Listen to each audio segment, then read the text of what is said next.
Hello everyone. Welcome to banking वाला। कैसे हो आप सब लोग? दोस्तों, आज हम डिस्कस करेंगे रिजर्व बैंक ऑफ इंडिया का जो असिस्टेंट का फॉर्म निकला है, उस फॉर्म को कैसे फिल किया जाए। 450 वैकेंसीज इस बार आरबीआई के द्वारा मेंशन की गई है।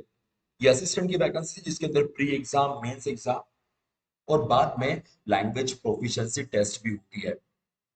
इसके फॉर्म्स का फिलिंग ऑलरेडी स्टार्ट हो चुका है। सो 13 सितंबर से इसकी वेबसाइट ओपन होगी। टिल 4 अक्टूबर ये फॉर्म फिलिंग रहेगी। और December 2 में मोस्टली इसका मेंस एग्जाम होगा और 21 एंड 23 अक्टूबर को इसका प्री एग्जाम होगा।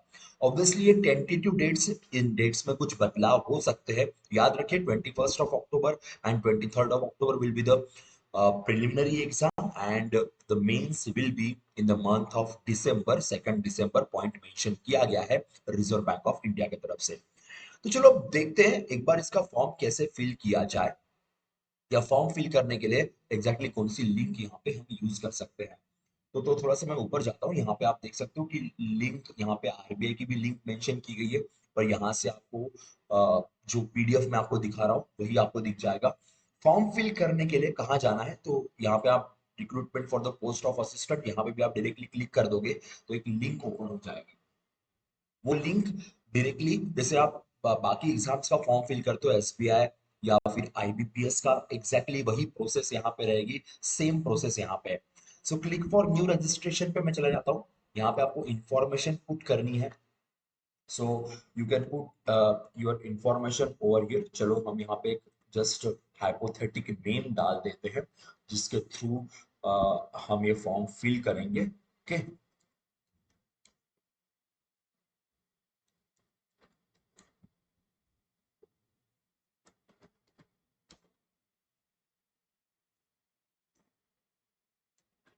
जी हाँ। सो यहाँ पे नाम नाम डालते हैं। जैसे आप नाम डालते हो तो यहाँ पे फुल नेम भी आपका ऑटोमेटिकली आ जाएगा। अब नीचे जाते हैं, मोबाइल नंबर की बात करेंगे। So we just put the mobile number over here. एक मोबाइल नंबर हम लोग हाइपोथेटिकली यहाँ पे डाल देते हैं। ठीक है। अल्टरनेटिव नंबर के अंदर आप कोई भी एक नंबर डाल सकते हो।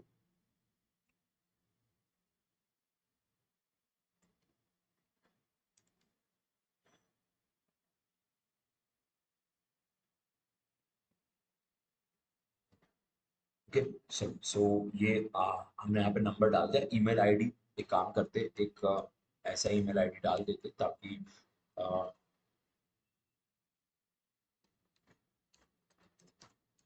यस। सो ईमेल आईडी सही तरीके से डालिएगा, ये आपके लिए बहुत इंपॉर्टेंट रहेगा। अब देखिए ईमेल आईडी में जैसे मैंने यहाँ पे पूरा का पूरा ईमेल आईडी डाल दिया था, वो एक्सेप्टेबल नहीं रहेगा क्योंकि यहाँ पे डोमेन नेम मेंशन किया गया है। तो डोमेन नेम में आप चूज कर लीजिए।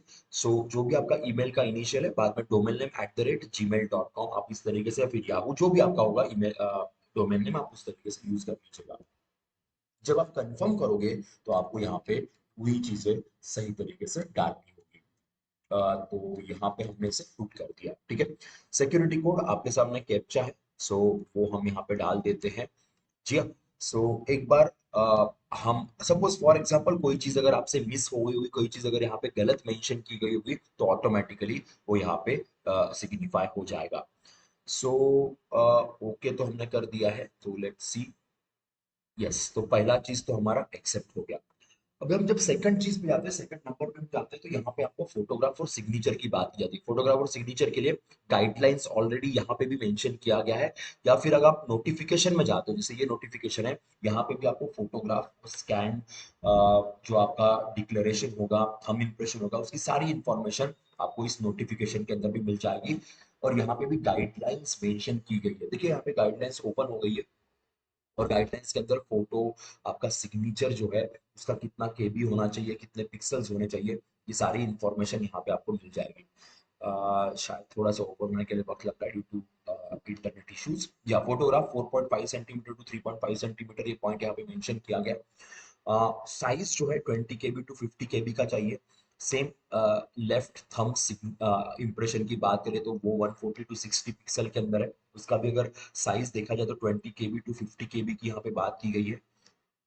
Then signature and left thumb impression and यहाँ पे हैंड रिटन डिक्लेरेशन। सो अगर थंब इम्प्रेशन की बात करें तो 20 KB, 10 KB टू 20 KB। अगर हम बात करते हैं when it comes to, sorry ये साइन के लिए 10 KB टू 20 KB, ये थंब इम्प्रेशन के लिए 20 टू 50 KB, और ये है हैंड रिटन डिक्लेरेशन जो 50 टू 100 KB का रहेगा। हैंड रिटन डिक्लेरेशन में क्या लिखना होता है, तो यहाँ पे उन्होंने अपना सारा कॉन्टेक्स्ट मेंशन करके रखा हुआ है। ये कॉन्टेक्स्ट आपको as it is blank paper पे ब्लैक पेन से लिखना है। इसे कैपिटल लेटर्स में नहीं लिखना है, तो आई कॉमा उसके बाद आपका नाम, hereby declare that all the information submitted by me in the application form is correct, true, valid, and I will present the supporting document and when as and when required। तो normally जब आपका document verification होता है तो ये hand written declaration के हिसाब से आपको सारे डॉक्यूमेंट्स प्रेजेंट करने पड़ेंगे, ठीक है। तो ये पॉइंट याद रखिएगा, ये ऑलरेडी वहां पे मेंशन है। चलो वापस फॉर्म की तरफ आते हैं। तो हम एक फोटो एट रैंडम यहाँ पे चूज कर लेंगे एंड उस फोटो को यहाँ पे डाल देते हैं। जी, सो हम यहाँ से एक फोटो चूज कर लेते हैं, ठीक है। सो ये फोटो यहाँ पे आपका अपलोड हो जाएगा, ठीक है। फोटो अपलोड होने के बाद आप फिर नीचे आके सिग्नेचर को भी अपलोड कर सकते हैं, जो भी आपकी सिग्नेचर होगी। तो वो भी हमने एक ऑलरेडी एक बना के रखा हुआ है। तो हमारे ही एक स्टूडेंट है जो हमेशा हमें इन चीज़ों में सपोर्ट करते हैं, तो उन्हीं के सिग्नेचर्स एंड फोटोज यहाँ पे हमारे पास है, ठीक है। सो इसको हमने कंफर्म कर दिया, अब हम नेक्स्ट जाते हैं। जी हाँ, नेक्स्ट जाने के बाद यहाँ पे फिर आपकी बेसिक इन्फॉर्मेशन आएगी। बेसिक इन्फॉर्मेशन के बाद फिर आपको क्वालिफिकेशन, एक्सपीरियंस, लैंग्वेजेस जो भी होगा ये। अब सपोज कैटेगरी आपकी SC ST OBC जो भी आपकी कैटेगरी है उस हिसाब से आप डाल दीजिए। हम यहाँ पे जनरल डाल देते हैं, ठीक है। सो कैटेगरी मैंने जनरल डाल दी। अगर OBC है, SC है, तो उसके हिसाब से आपको डॉक्यूमेंट्स भी सबमिट करने पड़ेंगे। EWS है तो उसके हिसाब से भी आपको आपका इस साल का जो इनकम सर्टिफिकेट है वो भी आपको दिखाना पड़ेगा।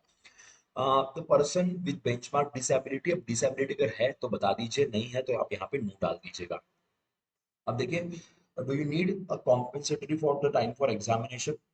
अगर डिसेबिलिटी है तो उसके लिए ये सारी चीजें होती है कि do you intend to use the service of the scribe. अगर आपको स्क्राइब चाहिए क्योंकि किसी किसी को दिक्कत होती है तो वो स्क्राइब का यूज यहाँ पे कर सकते हैं। Are you person with specific disability covered under this, के सो यहाँ पे भी मैंने नो डाल दिया। ये जो बाकी ऊपर वाले पॉइंट्स है ना, ये ऑटोमेटिकली आपके लिए नहीं रहेंगे। अगर आपने यस लिखा तो फिर ये पॉइंटर्स आपके लिए आ जाएंगे, अगर आपने नो लिखा है तो ये पॉइंटर्स आपके लिए नहीं रहेंगे। यहाँ पे भी देखिए ये पॉइंटर्स भी काम के नहीं। आर यू एक्स सर्विसमैन, अगर आप एक्स सर्विसमैन हो, क्योंकि असिस्टेंट की एग्जाम एक्स सर्विसमैन दे सकते हैं, तो यस लिख दीजिएगा। के बाकी जगह पे आप नो डाल सकते हो। आपने कितने साल सर्विस की हुई है ये पॉइंट यहाँ पे मेंशन करना पड़ता है इन मंथ्स, मंथ्स के एंगल में, ठीक है।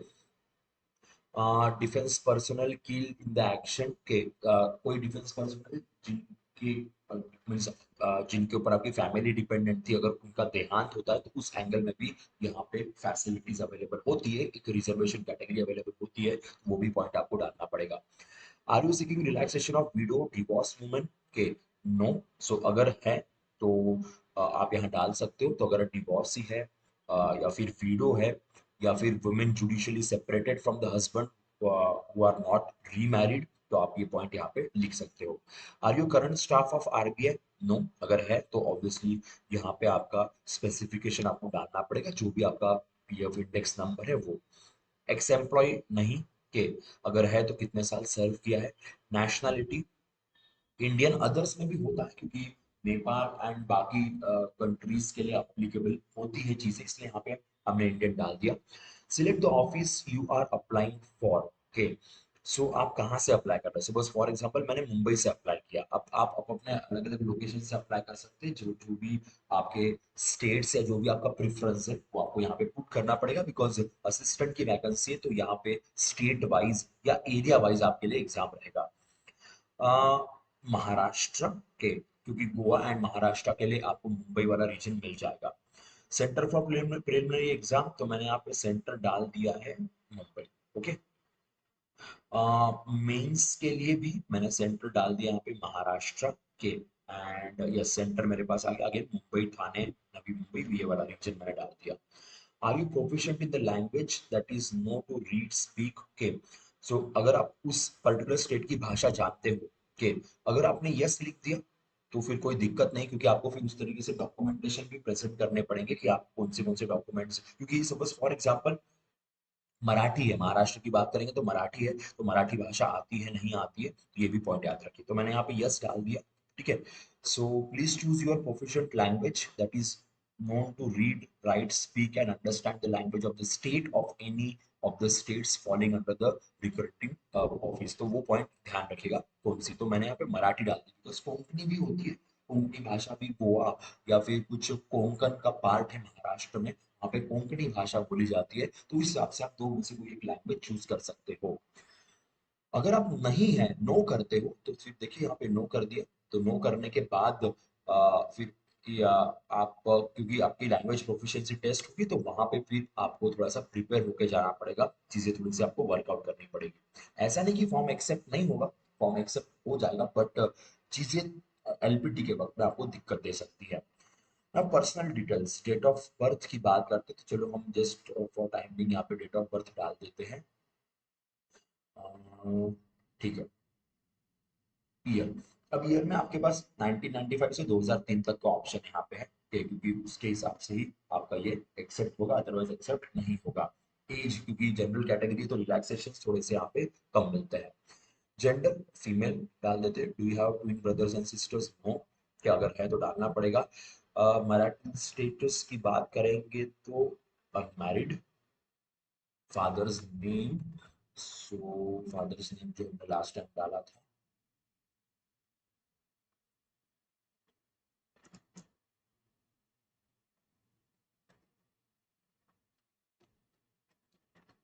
जी हाँ, मदर्स नेम,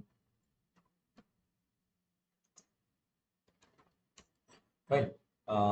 अनमैरिड है तो फिर यहाँ पे तो कोई इशू नहीं आएगा अनमैरिड के एंगल में। चलो आगे बढ़ते हैं। एड्रेस ऑफ करस्पॉन्डेंट, अब एक एड्रेस डाल देते हैं यहाँ पे हाइपोथेटिक तरीके से।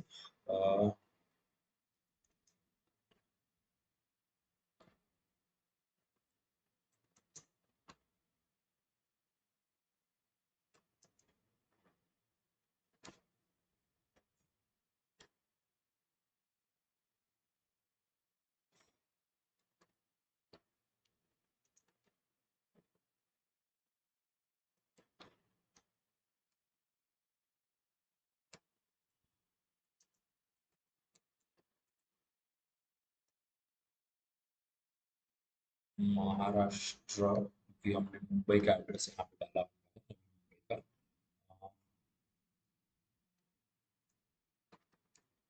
ठीक है, चलो फाइन। तो हमने यहाँ पे जो डिटेल्स इंप्लीमेंट कर रहे थे वो डाल दिया। अगर आपका एड्रेस करस्पॉन्डेंट और परमानेंट एड्रेस सेम है तो सेम डाल दीजिए।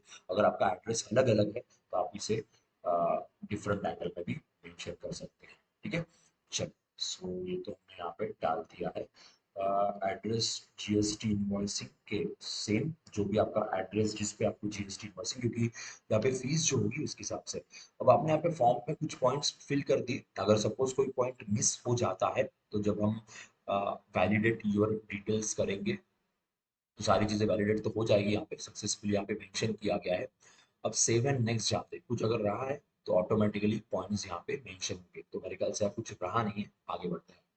ग्रेजुएशन के तो आप आपका जो भी ग्रेजुएशन आप डाल दीजिए, हम यहाँ पे बीए डाल देते हैं। डेट ऑफ पासिंग मैं एट रैंडम यहाँ पे डेट ऑफ पासिंग चूज कर लिया है। सो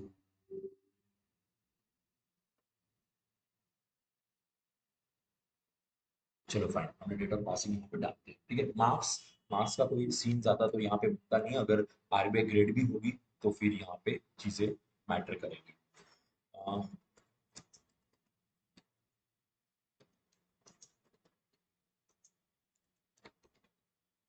सो क्लास, फर्स्ट क्लास यहाँ पे डाल देते हैं। पोस्ट ग्रेजुएशन नहीं है, अगर होगा तो आपको यहाँ डालना पड़ेगा। प्रोफेशनल क्वालिफिकेशन कोई अगर आपने किया तो वो आपको मेंशन करना पड़ेगा। और भी कोई डिग्री या डिप्लोमा आपके पास है तो आप यहाँ पे डाल सकते हो। Word processing on PC, you have the knowledge, yes है तो यस कर दीजिए, नो है तो नो कर दीजिए। Okay, details of your computer knowledge, कोई वर्ड प्रोसेसिंग कोई नॉलेज अगर आपके पास, सपोज फॉर एग्जांपल आपने कोई कोर्स किया हो तो वहां डाल दीजिए। सो ये महाराष्ट्र का एक कोर्स होता है, बस उसका नाम यहाँ डाल दो, जो भी कोर्स आपने किया आप यहाँ डाल सकते हो। अगर आपका वर्क एक्सपीरियंस है तो वर्क एक्सपीरियंस यहाँ पे डालिए, कहाँ पे आपने जॉब किया है, वो सारी इन्फॉर्मेशन आपको यहाँ पे डालनी पड़ेगी, आपका नेचर ऑफ ड्यूटी कैसा था, सो यू कैन नो। यहाँ पे आप ऐड मोर भी कर सकते हो, इफ यू वांट टू, क्योंकि आपने बहुत जगह काम किया होगा, तो आप ये भी चीजें यहाँ पे ऐड कर सकते हो। ठीक है, लैंग्वेजेस, अब लैंग्वेजेस में हम डाल देते हैं, फॉर एग्जांपल यहाँ पे मैंने मराठी डाल दिया, कि यहाँ पे इंग्लिश डाल दिया, और यहाँ पे हिंदी। अब जो भी जिस एरिया से आप फॉर्म फिल कर रहे हो उसके हिसाब से रहेगा।